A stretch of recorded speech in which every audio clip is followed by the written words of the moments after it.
അട്ടിമറി ഏറ്റവും വലിയ തിരിച്ചടിയായി മാറിയത് ഇറാനാണ്. ഇറാൻ വളർത്തി വലുതാക്കിയ ഹിസ്ബുള്ളയെ നിലപരിശാക്കി ഇസ്രായേൽ മുന്നേറുന്നതിനിടയിലാണ് സിറിയയിൽ വിമത മുന്നേറ്റം ഉണ്ടായത്.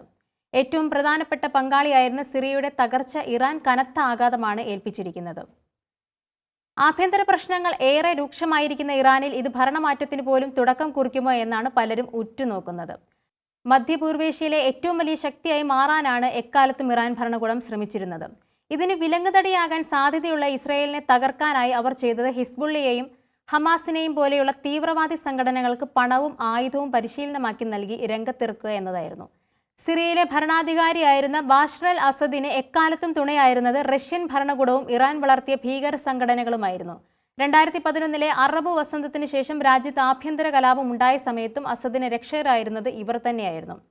എന്നാൽ പണ്ടത്തെ പോലെ ഇന്ന് ശക്തരല്ല എന്ന യാഥാർത്ഥ്യവും പുറത്തു വന്നിരിക്കുന്നു. യുക്രൈനുമായി നടത്തുന്ന യുദ്ധത്തിൽ തങ്ങൾക്ക് എല്ലാ രീതിയിലും വൻ നഷ്ടങ്ങൾ ഉണ്ടായി എന്ന് റഷ്യയ്ക്ക് സമ്മതിക്കേണ്ടി വന്ന കാലഘട്ടമാണിത്. സിറിയയിൽ ഇത്തരം ഒരു സാഹചര്യം ഉണ്ടായ സമയത്ത് അവിടേക്ക് സൈന്യത്തെ അയക്കാൻ കഴിയാത്ത അവസ്ഥയിലാണ് റഷ്യ. റഷ്യയുടെ പരമാവധി സൈനികരെ യുക്രൈനുമായുള്ള പോരാട്ടത്തിനാണ് ഇപ്പോൾ നിയോഗിച്ചിട്ടുള്ളത്. സിറിയയിൽ ഇപ്പോഴും റഷ്യയ്ക്ക് നിരവധി വ്യോമതാവളങ്ങളും നാവിക താവളങ്ങളും ഉണ്ട്. എന്നാൽ അസദ് വീണതോടെ ഇനി അവയൊന്നും തന്നെ ഫലപ്രദമായി ഉപയോഗിക്കാൻ റഷ്യയ്ക്ക് കഴിയില്ല എന്നതാണ് വാസ്തവം. സിറിയയിലുണ്ടായ സംഭവ വികാസങ്ങളിൽ ചൈനയ്ക്കും തിരിച്ചടിയേറ്റിട്ടുണ്ട്. സിറിയയിലെ ഹൈവേകൾ നിർമ്മിക്കുന്നതിന് ചൈനയുമായി നേരത്തെ ധാരണയിലായിരുന്നു.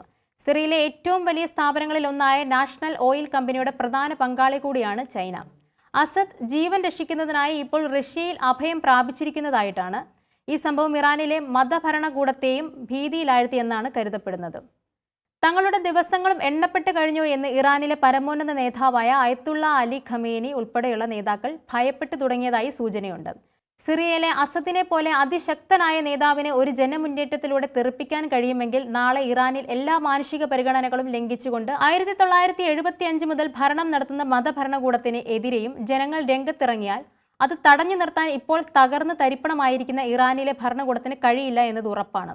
കഴിഞ്ഞ വർഷം ഒക്ടോബർ 7 ഹമാസ് ഭീകരൻ ഇസ്രായേലിലേക്ക് കടന്നുകയറി ആക്രമണം നടത്തിയതിനെ തുടർന്നാണ് പശ്ചിമേഷ്യയിലെ രാഷ്ട്രീയ സ്ഥിതിഗതികൾ ആകെ മാറിമറിഞ്ഞത്.